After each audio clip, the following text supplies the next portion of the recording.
Welcome to Heartland Rehab podcast, where we break down health, recovery, and performance with some of the best minds in physiotherapy. And today, we're talking about one of the most common and feared sports injuries out there, the ACL tear. Whether you're an athlete looking for the optimal recovery journey or someone who just wants to understand how to protect your knees, this episode is for you. And today, we are joined by Bala, one of the co-founders of Heartland Rehab, who has worked with many individuals with ACL injuries.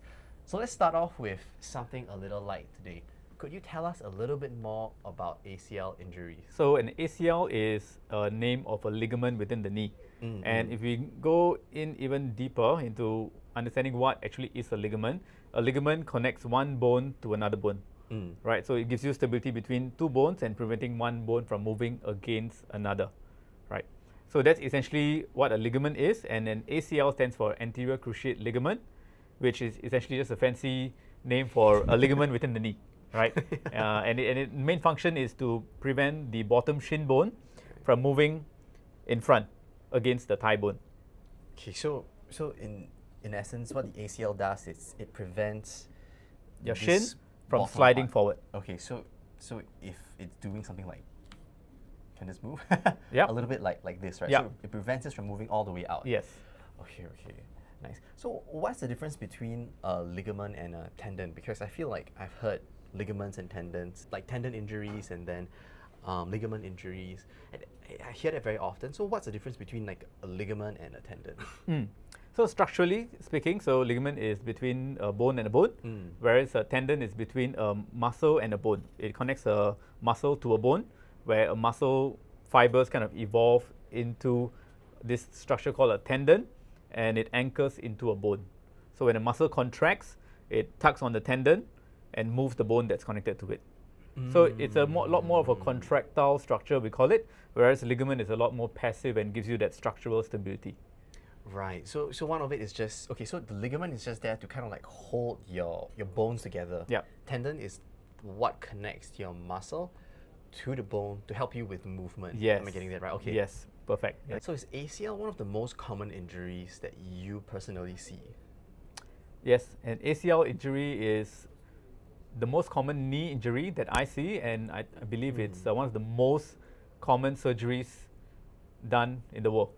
Oh, it's one of the most common surgeries done, a sports surgery we call it in the world. Oh. Yes. Okay, why? So a lot of people tend to tear their ligaments. Like, why? How does someone actually tear their ligament? So there are two ways that you can tear a ligament. So either you can be having direct force, so we call it like a contact injury. You can have a traumatic injury to this joint causing a tear within the ligament itself. And actually the more common one is we call it a non-contact injury, where there's a sudden pivoting, twisting and turning of a joint that causes the ligaments to tear. Okay, so explain it to me. So if the ACL ligament, from what you've mentioned, prevents this kind of forward movement of the shin, then why would a twisting motion cause it to tear? So the twisting movement is when the foot is planted on the ground. So it's similar to, let's say if you have a piece of, I don't know what's a good analogy for it, but essentially if you have a long structure like that, so just tearing it this way versus kind of twisting it to tear it, you have a higher chance of tearing it by twisting it. So you're going to put a shear force in a rotational manner to twist and attempt to tear that ligament that's in between the shin bone and the thigh bone. Okay, so a lot of like twisting and pivoting motion. So I used to play frisbee, so there was a lot of like twisting motion and that. So was a sports like frisbee where it's non-contact as well, like we don't really like bump into people the way that maybe rugby does. Would you get clients who play frisbee coming in with ACL injuries as well? Yes, and very common to frisbee. I think the most common sport that has ACL injuries is football. In a similar fashion, right. There's not a lot of contact per se. There is, but not as much as rugby. But they do get a high incidence of having non-contact ACL tears. The reason being is because there's a lot of acceleration and deceleration, right, and sudden stops, twists, and you have to move off in another direction altogether. So that sudden pivoting action is what often causes ACLs to tear. Is there like middle injuries? Because like for example, ankle, I've twisted my ankle multiple times, and so I've like sprained like the ligaments. So maybe you sprained. Is that like ACL sprains? I've never really heard of ACL sprains. Okay. I've only heard of like ACL tears. Great question. And great that you pointed out the ankle ligaments as well. So you can imagine, like you said, when you twist your ankle, it's actually an ankle sprain. A sprain refers to an injury to a ligament. So you can have different degrees of sprain. A lot of the ankle sprains that we get is essentially injury to the ligaments on the outside of the ankle, which is the most common one. And a sprain, if we understand that it's an injury to the ligament, there are different degrees to the sprain. You can have grade 1, 2, 3, or a full tear. So in that ascending order. And likewise, you have the exact same thing for the knee ligaments as well, be it your ACL, or your PCL, or your MCL, or your LCL. There are 4 different ligaments within the knee joint, so you can have also varying degrees of sprains leading to the maximum, which is a full tear, which is the most common one that we know of, where people tear it fully and their options are surgery, non-surgical, and so on. But you can have partial tears, grade 1, 2, 3, which would fall under this category. So personally, I have seen quite a number of ACL tears happen in front of me, because I've looked after national teams, the rugby teams, worked with the age groups in the rugby setting, worked with club levels and different kind of sports, ultimate frisbee, hockey, and so on. So I've seen it happen in real life. Yep, and it's quite a interesting sight. And what I find is often they have this similar presenting factors. So they would have heard an audible pop in their knee when that happens. So they would verbalize to you that I heard a pop sound in my knee. That's not good news. So if someone hears a pop sound, that's usually not a not great news. Not great news. Oh no. Yes, and if what I've seen, if they are in pain, it's actually good. If they tell me that, oh, actually, I heard a pop sound, I can stand up, I can walk, but I feel very unstable, that's not good news. So why I say that is even the ACL itself, there's a lot of vascular supply, means both blood vessels and nerves in it. So if it's something that's partially torn, means some of the blood vessels and the nerve endings are still fairly intact, which transmit pain. Oh, so once it's torn, then there won't be pain because it's not there to transmit anymore. Yes, and I've seen it in person. They tell me, I feel fine, bro. I can put weight on it. then I'll be like, oh, okay, that's not great news. Yeah, actually, on hindsight, and true enough, when they do eventually get an MRI, it confirms there's a full tear to it. How does it look like when someone's in the midst of tearing their ACL? Is it like a very weird position that they end up in, and their knees bend, or can you not really see it? So personally, I've seen it happen both in person, and because most of the time that it happens, there's usually a recording of the game, and we can actually pinpoint, or some of my players, when they come and eventually see me again, they would have went back to the video and found that exact moment that it happened, and they are usually in a very classic pivoting action where the foot is planted and externally rotated and the knee caves inwards. So their foot's planted. How does it look? Great, yeah. So now we have a knee and ankle here. Yeah. So the feet goes externally rotated, so means will be more towards the small toes. Clockwise for the foot. For the foot and anti-clockwise for the knee. Yes. Yep, and which causes this very like a torsion on the knee joint. Right. And it's very classic. You find that exact frame in the video, which where that happens, and that's where they may have heard a pop sound. Oh, so you can actually, it's quite visible as well. You can roughly kind of guess where it's from. Yes. Oh, that's interesting. Right, so let's say I am someone who I played frisbee, I heard a pop sound, I stand up, I don't feel any pain, and I highly suspect it's a ACL injury. Do I ice it? Do I leave it? Do I go see a doctor immediately? Do I just see a physio? Do I just leave it alone? Good question. So I think it's we are very thankful for those settings that essentially where I was in. I acted as the first respondent. So at least there's a medical professional looking after you, but many instances there isn't. And those scenarios, the best thing you should do is go and get yourself checked at the A&E, the accident emergency department. The reason being, Okay. yes, it's a ligament injury, but that may not be the only news, may not be the only structure, and we do have to rule out that there are no bone involvement. What, like a fracture? Yeah. So Okay. there's also this thing called like an avulsion fracture, Okay. whereby the ligament tears off in such rapid force that it pulls off a part of the bone. Oh, so it's kind of like what you're saying is, if this is going to tear off, like if I pull it too hard, instead of the ligament tearing, sometimes it may just like chunk a piece of bone Yes, off. that's possible. Okay. Yeah. And so that would be more severe. Yes, because that would involve you being on a cast until the bone is healed. Then we can look at the ligament. Oh, so does that involve surgery as well then? Or would- Depends on the extent of the fracture. Mm. Yes. So some of it can just be wrapped up and the bone will kind of fuse back together. Yes. Yeah. So minimally an X-ray, if it just happened. Right. Yep. And that while you wait for your next person that you see, which would be ideally a doctor. Mm. Yes. Okay. So I've heard this. I've heard some of my friends say that if you tear your ligament, like you don't have to rush to the hospital or try to get surgery done, because once it's torn, it's torn. There isn't much you can really do about it. But I'm not sure how true that is, or if there any like new research or anything that talks about how quickly going for surgery would improve the chance of recovery or improve recovery, etc. Okay, great. So I think the ideal scenarios that should happen after if you had torn your ACL would be to get minimally an X-ray to rule out any injuries to the bone. Then you should consult a doctor, an orthopedic doctor or a sports doctor as soon as possible, because there's this new thing called a cross bracing protocol. Cross bracing protocol. Okay, Yes. I've never heard of that before. Yes.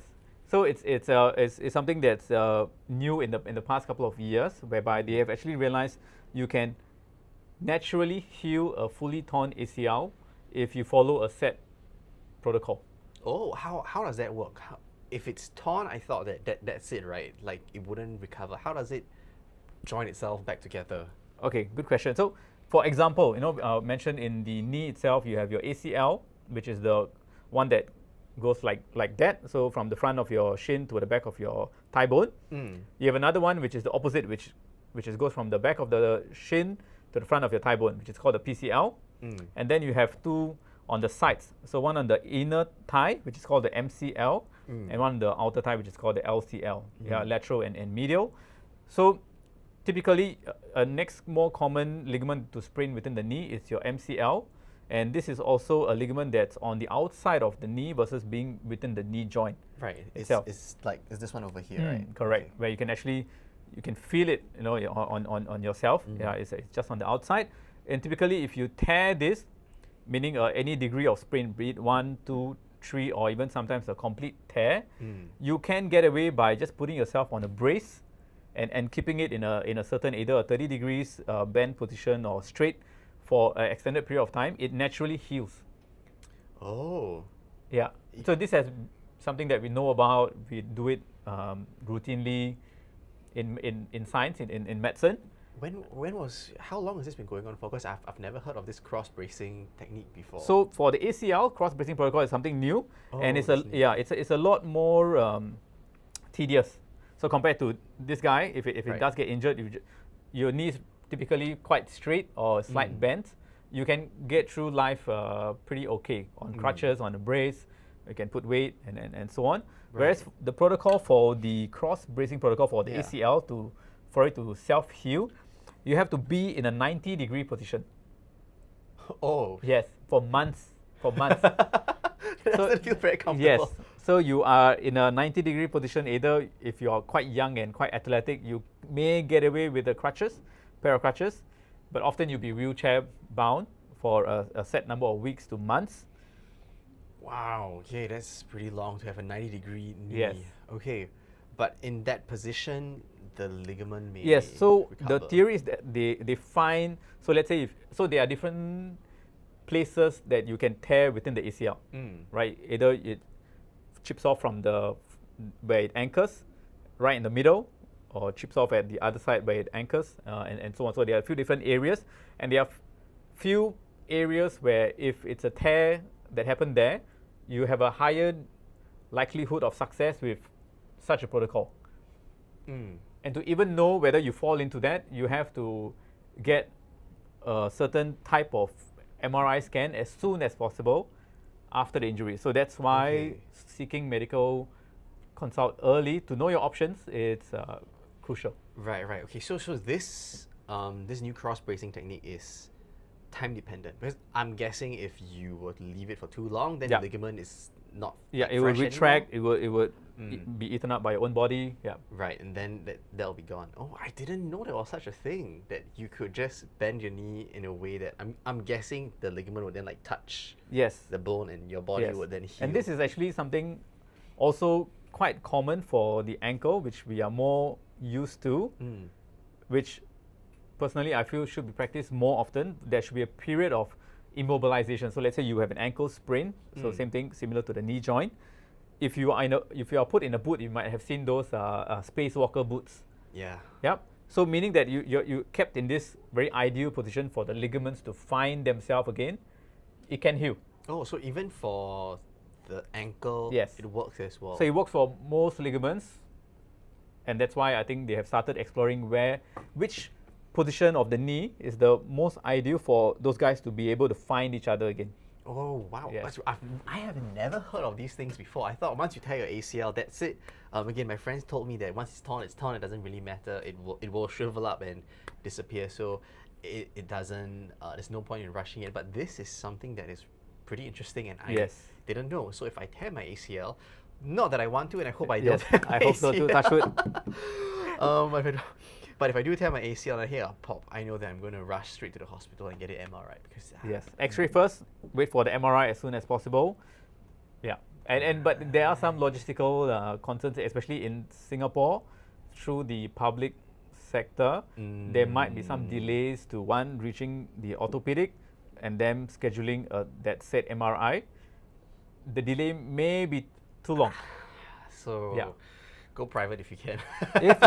I'm not advocating for it, but you have, if you have the means, or if you are a carded athlete, if you have access to SSI, you'll likely be seen much quicker. Because in this case, time is of the essence. Yes. All right. Okay, that's so interesting. Have you seen anyone or treated anyone who has personally gone through that before? Unfortunately, no. So it's still not a very common practice. Not very common. Again, as I was sharing, even for you to be eligible for it, there's this time crunch. Right. So if it's the middle of the ligament that tears, then it probably wouldn't work. Actually, so there are different zones within the. So there are different zones. Yes, right. Which you can see in a specialized MRI scan, which again different MRI machines. Wow. So you have to have access to that specific degree of detail that this MRI scan machine can do. It's like so specific. I guess it's because this is kind of new as well. Yes. Nice. So I'm learning something new today. Okay, I know what to do now if I tear my ACL. Touch wood, yes. Let's say I do tear my ACL and I don't want to go for surgery. I'm thinking carefully. I think I'm someone who would still maybe go for occasional runs. Nothing fast, just like jogging, just to at maybe a 5:30 to 6:30 pace, just around there. Do you think I would need to go for surgery? Yep. So if I were to rephrase the question, it's depending if you're not highly competitive or super active. If you tear your ACL, must you go for surgery? Would that be the question? Yeah, I think that. Okay. So if that's the question, so there's never must. End of the day, most of us are adults. We get to make our own choices. There are pros and cons and some trade-offs if you do and not.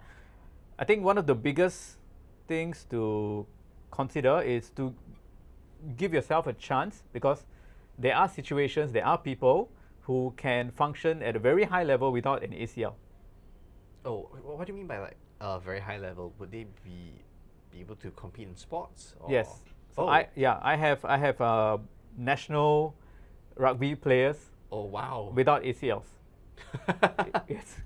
Oh, So that's the it's as competitive as you can be and probably beyond. Yeah. Doesn't sound very important there.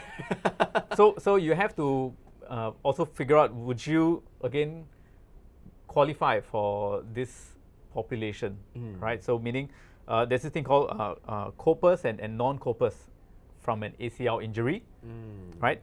So there are certain degree of tests that we do, functional tests, to see whether are you someone, even though you have torn an ACL, can you function without it?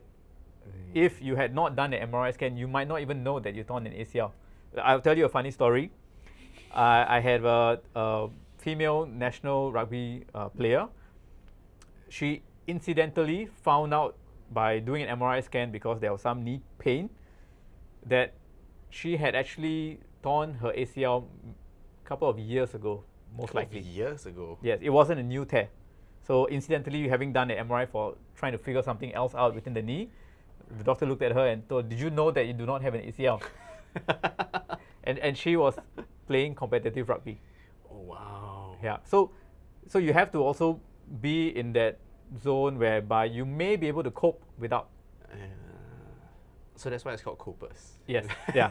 I believe it's Cooper's. I think it was named after the guy who found out about this. Okay. COOPER.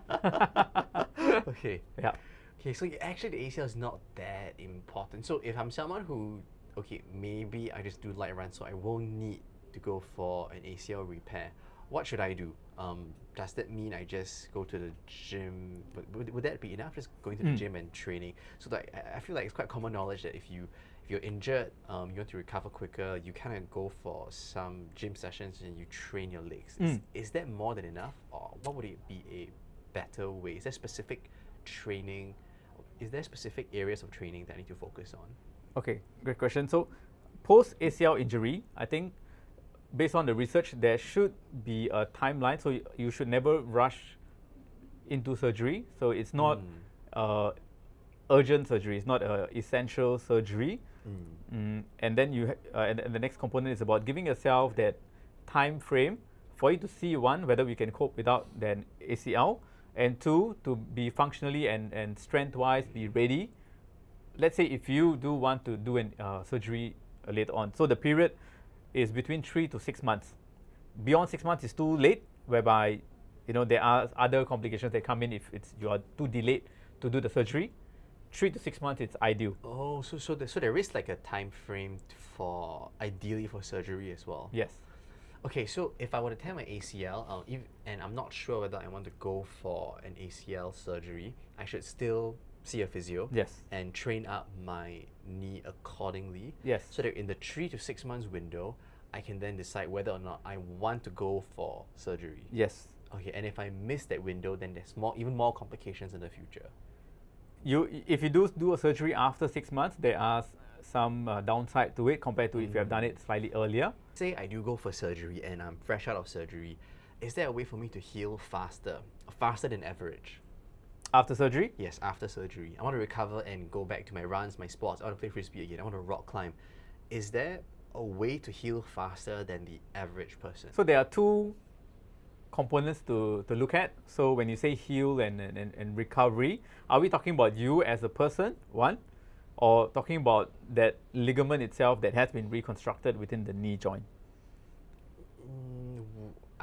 What's the difference? I mean, Okay. wouldn't the two kind of be linked together? Yes, one would think so, but it's far from the truth, right? So if I were to address the ligament's ability to heal, so if you look at the research, what they show is that there's this thing that happens within the knee joint when you put in a new structure within the knee joint to replace that ligament that was torn, and it's usually either a graft of a tendon, be it your hamstrings or your quadriceps that you put in, or you take that from a cadaver, from somewhere else. Yeah. Okay. Yeah. So these are the usual options. So basically, it's not actually a ligament that is being replacing your torn ligament, right? Right. So they go through this thing called ligamentization. So that structure, be it that your own graft or someone else's, takes time to change into ligament tissues. Right, because you mentioned that like they're taking out a tendon, right? Yeah. And like tendons are not ligaments. Yes. So the tendon will take time to transform into a ligament. Yes. I didn't even know it could do that. Yes. Yeah. So the body is amazing, Yeah. but it takes time. And what they have shown in research, it takes anywhere between 18 months to 2 years for it to truly ligamentize and change into final form in that sense. Yeah. Yeah. So So what's that's the how difference between like the ligament and the tendon then, like in that case? So the tendon would be soft. Would it be softer? So the tendon is supposedly a more contractile structure, means there's some give to it. So Okay. meaning if your muscles pull on a tendon, it allows for certain laxity to it. Whereas a ligament, it's supposed to give you stability. Right. So it's Right. more rigid. One's more like stretchy, and the Yes. other one's just a little bit more rigid. Yes. Okay. So Yes. it takes time for it to kind of like Yeah. Cellularly, rigidify. change into a ligament tissue. Okay, and I see where you're getting at as is the ligament recovering or Yes. the person recovering? Correct. Right. So how long would it normally take for a person to recover then? Okay, good question. So it's likely a quite a large topic. So if I were to condense it, it on paper takes about 9 months to 12 months to recover, meaning going back to sport from ACL injury. But the truth of the matter is, more than 60% of people do not return back to the same level of sport in general after an ACL injury, and it's Oh. often not due to their physical strength, but mentally they can't bring themselves to return to that level because they are afraid this is going to happen again. They are afraid to take on those challenges, to play at a competitive level, because they don't have the confidence within the knee joint because it has been altered. Right. Oh, so the knee and the joint itself actually is ready for prime time. Possibly. But the person's psyche is not ready for prime time. Yes. So they should see a psychologist as well. Not so. Yeah. If you have the access, like so in SSI, if you're carded players, they have access to sports psychologists and so on. Yeah. But to the layman, to anyone coming in for physiotherapy, so a physio, it's quite well equipped to also handle. So we do have subjective questionnaires that we run through people. Right. Or at least I do at both the 3 months mark, the 6 months mark, and also at the 1 year mark, to see how ready you are psychologically. Right. So questions would include like, do you foresee that you may tear your knee, your ACL again? Right. How ready do you feel, on the spectrum, so on and so forth? So let's say I'm someone who is okay. I'm not afraid to take the risk again. How can I improve the recovery time? Can I get from I want to go back to my sports, I am ready, and I am ready to risk tearing my ACL again. I really love my sports. I want to hit back into it. Is there a way for me to get from point A to point B extremely fast? Is there like a shortcut method that will allow me to get there? Good question. So I think the answer to that what's your risk appetite? So those elite players, they do return back even within 6 months from an ACL surgery, which is not recommended because based off research, we follow a milestone-based protocol, no longer like a time-based protocol. So meaning you have to hit certain milestones at certain segments of the rehab. So if you're able to do this and you meet these criteria, you can move off to the next phase. Right. And then you meet these criteria, you move to the next phase. The sooner you do it, possibly you may be ready earlier, but your ligaments are likely not ready yet. So they may give up before your mind. Yeah. Okay. So there has to be that balance over there as well. And one more interesting statistics to that, after the 5th month, every month you put off returning back to sport, you have a 51% less chance of re-tearing your ACL. Wait, say that again. So there's a 51% less chance of me tearing my ACL Re-tearing your ACL if I do not return to sport. after the every- 5th month, every month you put off. There's a corresponding 51% less chance, 51% less chance every month. So the longer you take, So it's okay. Yeah. So even if I feel that I'm ready, if I don't return to sports and I just keep training, doing the rehab, there's lesser chance of me tearing my ACL. So I should try to put it off for as long as I can, but still maintaining my. still going through the milestones, making sure you're hitting them, Right. and considering the various factors, both physical and the psychological aspect as well. Yeah. Right, but so I guess because there's no research done on how to potentially make the tendon or ligament recover quicker, right? It's still like your own natural body Yes, process. Eat healthily, exercise, take care of your sleep and everything along that line. Yes. Right. So there isn't like a shortcut for it. You just have to. It just depends on your risk appetite and how much risk you're willing to take. Yes, but of course there are things you can do in between. So like I mentioned, every phase there are milestones to hit. So the quicker you hit those milestones. What do you mean by milestones? What kind of milestones are these? Okay, good question. So within the first phase, so we have to manage your swelling, we have to manage your pain, we have to get back a certain range of motion within the knee joint, especially into what we call extension, meaning the ability to straighten the knee. And those are the primary ones that you need to address in the first phase before you can move on to the second phase, where most of it is revolving around strengthening. So if you just focus on the phase 1, often some of the clients that I see or people come to see me for second opinions of their rehab is they lack knee extension, means they can't fully straighten the knee, and this creates a whole slew of problems that carries on through the rest of the rehab, and they can never return back to sport. So you have to focus, and there are certain things that I do to ensure that they get back their knee extension. Okay, so even from like day one, the moment you finish surgery, it's actually quite important for you to start Super the important. rehab and get that.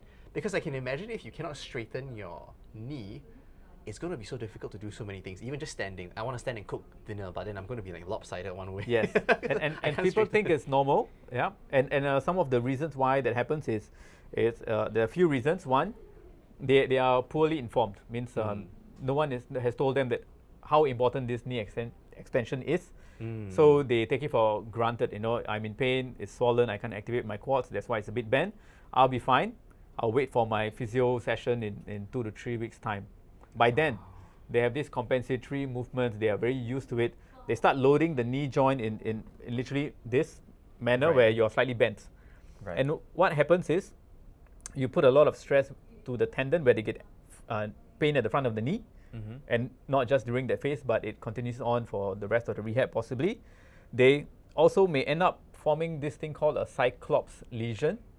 Cyclops lesion. Yes, Okay. whereby there's a growth that happens within the knee joint at the front of the ACL where they have anchored it in. Right. Is it so? The growth is like the bones growing or the ligament? It's a soft tissue, okay. which it's a chicken and egg thing. Then now it becomes a problem whereby because it's there, you can't straighten your knee. It blocks the knee from Yes. straightening, and therefore you put in more pressure, which would then cause it to grow even bigger. It grows on its own, but I think the initial why it starts, there are a few reasons, be it surgical as well as how you were prior to the op. Like that's why it's important to have that 3 to 6 month window whereby a physio can work with you to make sure you get the full range before going for surgery, because if you don't have full knee extension before surgery, there's a lower chance of getting it back after surgery, which complicates things. Right. Yeah. Okay, and then after that, it becomes a strengthening milestone. Second phase, strengthening. Yeah, so in at least our clinic, we use a lot of force splits to quantify. So instead of you saying that you are strong and I'm telling you you are weak, I show I'm you. strong. Yes, What are you talking yeah, about? correct. Say I feel ready. It's like no, you're not.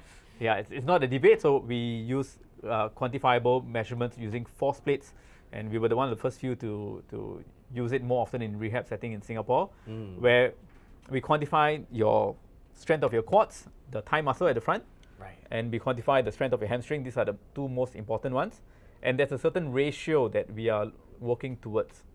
Okay. So minimally, both the quads and the hamstring compared to the opposite side of your leg can only be weaker by 30% maximum. Weaker by 30%. Yeah. So if I'm able to push, like if I'm able to squat with my right leg, like 100 kgs, my left leg should be able to squat minimally 70 kgs. Yes. Okay. Yeah, but of course we use force plates, so meaning it's quantifiable Newton meter kind of measurements just for the quads. We usually kick against it, and we'll quantify side to side. Right. Yeah. I've seen some of the force plates before. Yes. And that gives you a good understanding of how strong you need to be. If you haven't hit those milestones, then you work on that. So the quicker and then the more diligent, the more committed you are, you can speed it up by also using this device called a blood flow restriction therapy. Oh, what's that? Yeah, so essentially it's a tourniquet that goes around the thigh. Okay. Yep, so whereby it restricts the blood flow to your quads and your hamstrings. And when you do localized specific exercises for the quads and the hamstring, it makes the muscles grow faster. Wait, repeat that again. So there's a tool out there that can make my muscles grow faster. Yes. Okay, and it's called blood flow restriction Yes. training. Yes. Okay, so you mentioned that is this tourniquet that we put on our thighs. Yes. Then how does it make the muscle grow faster that way? Great question. So it's very akin to hypoxic training, so high altitude training, whereby those people who train in the mountains, Right. they are cardiovascular generally fitter and stronger because they are training in environment that with less oxygen. So essentially that's what we are trying to create within those muscles, where we are reducing the venous return, meaning the amount of blood that goes back to the heart. So meaning it's the blood that's here does not have enough oxygen. So when you're training it, you feel it's a lot harder, a lot tougher, a lot of lactic acid building up. Oh. That makes the brain think you are working super, super hard for the same amount of effort. Oh, wow. Okay. Yes. So, that's pretty interesting. But if you're restricting the blood, is that good or is that bad? Because I mean, I assume that you need blood flow, right? Yes, you do. So there's a lot of very good evidence and research in this treatment tool in this point in time, used for various users, both in rehab and in bodybuilding and so on, you can imagine. So we do need blood flow, so there's a certain duration that you can put it on for. There's a certain setting that we have to adhere to. So for example, for lower limb, we can only occlude 60 to 80% of the blood flow, so we do have to allow for 20 to 40% to flow through. So we have to measure it. Similarly for the arms, upper body, we use it as well. Right. Okay, that makes sense. Oh wow. Okay. So for the second stage, if you want to recover fast, basically build your muscle and strengthen it out. If you are lazy and you don't train, then I'm guessing it will take you longer. But if you train diligently, and you train according to, I'm guessing, certain protocols, you will heal and recover or hit the milestones quicker. Yes, because we progress you based off milestones, no longer timeline. So the quicker you hit, yes, you can go on to the next stage.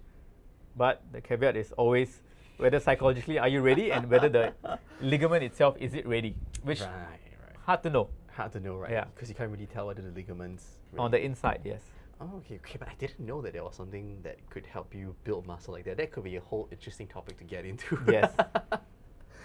Okay, but coming back to ACL, as someone who has never torn his ACL before, one of the biggest questions that I have is, how can I make sure I don't ever tear my ACL? Is there a way for me to maybe train, or are there certain exercises I can do, or things that I should probably avoid doing so that I won't tear my ACL? Yes, so this is a lifelong debate, and I think scientists are wondering as well. So as I was sharing, this is one of the most common knee surgeries in the whole wide world, which tells you that we haven't actually quite found a solution or prevention strategy to it. Right? Unfortunately. Yes, but having said that, so there are certain things you can do. So that, for example, there's this thing called the FIFA 11 plus protocol. So where it's a set of exercises, but it basically focuses on strength, focuses on coordination, focuses on stability and flexibility, which is essentially what you need for any joint to function well. But whether doing that said that it reduces the chances of having an ACL injury in higher level sports, but could it apply to everyone? It's questionable. Right, because not everyone is in sports, right? Yes, So, or exposed to that kind of high level activity. And often it's just unfortunately not up to you. Yeah, if it happens, it happens. Yes. right. Okay, now, but now that you mentioned that, so for most average person, if they are just living their daily lives, I'm guessing they won't ever really experience an ACL tear, right? Is there an occasion where someone is not doing sports where they tear the ACL? And what would they be doing? So often these people, it could be traumatic. So where they slip and they fall, they have a bike accident, like my own dad had a motorbike. He's self-skidded, and he fell. So in that process, he tore his ACL. Right. So those are traumatic ways that you can happen as well. Right, and I'm guessing there's no real way to there's no way you can out-train a traumatic event like. Yes. Yeah. I've seen people who were climbing stairs and their knee buckled and they tore the ACL. Oh. Yes. It's so simple. Exactly. So okay. It's really, really hard to know, and even things like tying in with even menstrual cycles. So where typically your ligaments are a little bit more lax during that period, and if you have what we call like a higher hip to knee angle, means your hips are wider than your knees are caving inwards already, and all of this kind of comes together at this certain point in time when you expose yourself to just slightly different activity than you're used to before. You put yourself in a slightly higher risk. Oh man. Okay, so it sounds like there really isn't a way for me to necessarily prevent it apart from general strength training and flexibility. Yes. And just making sure that the muscles around the areas are pretty strong, well coordinated. Yes. Okay, so there isn't any particular way. Oh, that's unfortunate to hear. This is the truth. I think many gurus out there might tell you otherwise. But I mean, they're simple things. If you are more conditioned, meaning you are exposed to the same sport for a period of time and you have been doing your strength training on top of that, it is going to help you to reduce the chances of an ACL tear. But just that there's almost no way to know whether that worked for you because there's no clone of you. You can only know in hindsight. Yeah. So there are some research limitations as well. I'm guessing as well, like, to research this is going to be quite difficult to actually get the right data. So we can only speculate a little bit on that. One more question I want to ask. If you tear your ACL once, does that mean you are more likely to tear it again or less likely to tear it again? Or no difference? Is there any data on that? There is data to suggest that you do have a higher likelihood of tearing the opposite ACL. Oh, the opposite ACL. Yes. Why do you think that's the case? I believe it's likely. So maybe if you rewind a couple of steps back.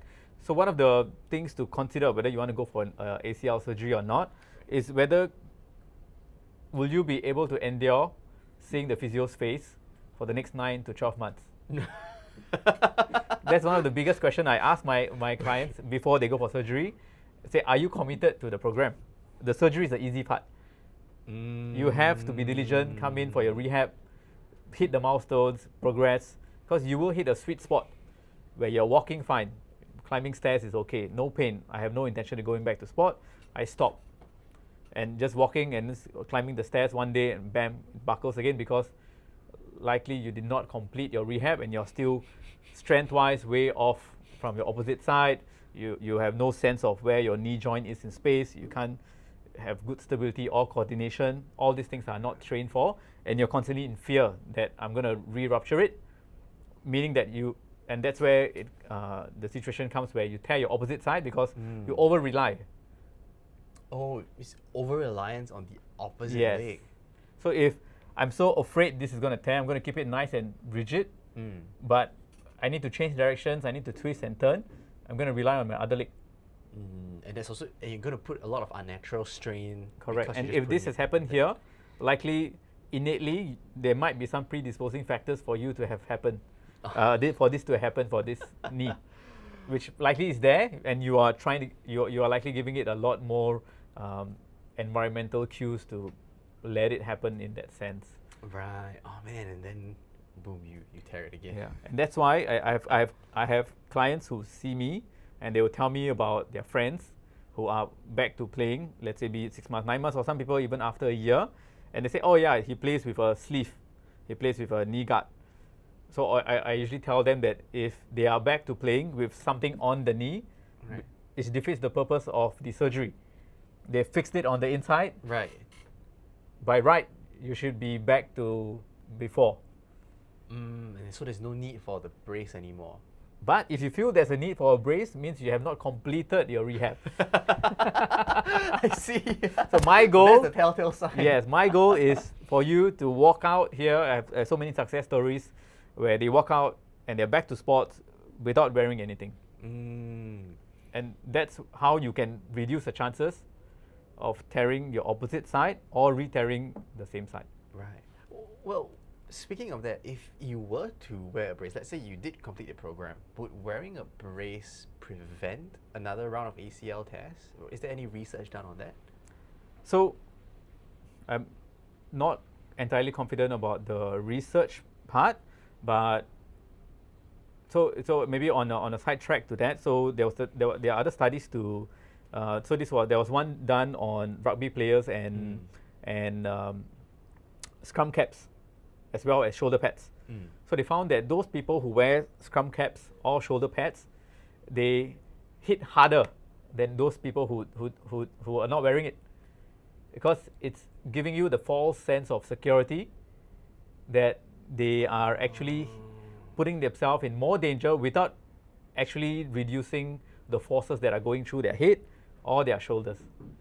Right. So they feel protected, so they would take higher risk and endure the same impact to their bodies. Yes. And the other downside is that sleeve that you are wearing, the amount of forces it takes to tear a ligament on the inside, it's quite large. That sleeve was never going to stand a chance. Okay. So it's giving you a lot of false sense of security. Right. So what we call it placebo, maybe helps you feel a bit more comfortable, gives you a bit of confidence, but the confidence should come from inside. Right. Confidence should come from you from inside your heart and inside your knee. inside your knee, letting it heal, and also in the mind. Right. If you have been exposed to, let's say, the jumping drills, let's say I've done all the hop tests, I've shown you that you're ready, you will feel more confident to use the knee as you should, rather than relying on external devices. Yeah. Right. So as a preventative measure, it probably isn't very useful as a function. It's not very useful as a preventative measure as well. No. And isn't probably It's not a lot likely of more research. harmful than good. Okay. Right. Oh, that's pretty interesting. I know quite a few people who swear by just wearing a brace on their knee because they would feel more protected. But whether or not that actually protects is Yes. a whole different Yes. story. And I'm guessing also because most of the time the tears you mentioned is a Torsion, torsion, right? Yeah. right? So a brace would not necessarily prevent that Right. torsion. And as well. most sleeves is cloth. Again, it's Elastic, when you wear it on, right? it's elastic to begin with, Yeah. right? And What about the metal ones then? good, yeah. So there are some with metal kind of plates on the side. Yeah. Those are a little bit better, but again, like I mentioned, it takes a lot of force to tear the ACL. It's not going to be as effective. And just the fact that you're wearing it means there are other things that can be addressed. So I guess what I'm saying is so I'm not saying everyone should try and see someone to get it completely fixed, but the option is there. Otherwise, yes, you can use them and then use them carefully. So what the research suggests for like the scrum caps and the shoulder pads, they are likely better off without, because now then they actually appreciate how much impact they are putting themselves through, especially if you're wearing it, meaning that you probably have a underlying injury of some sort. Right.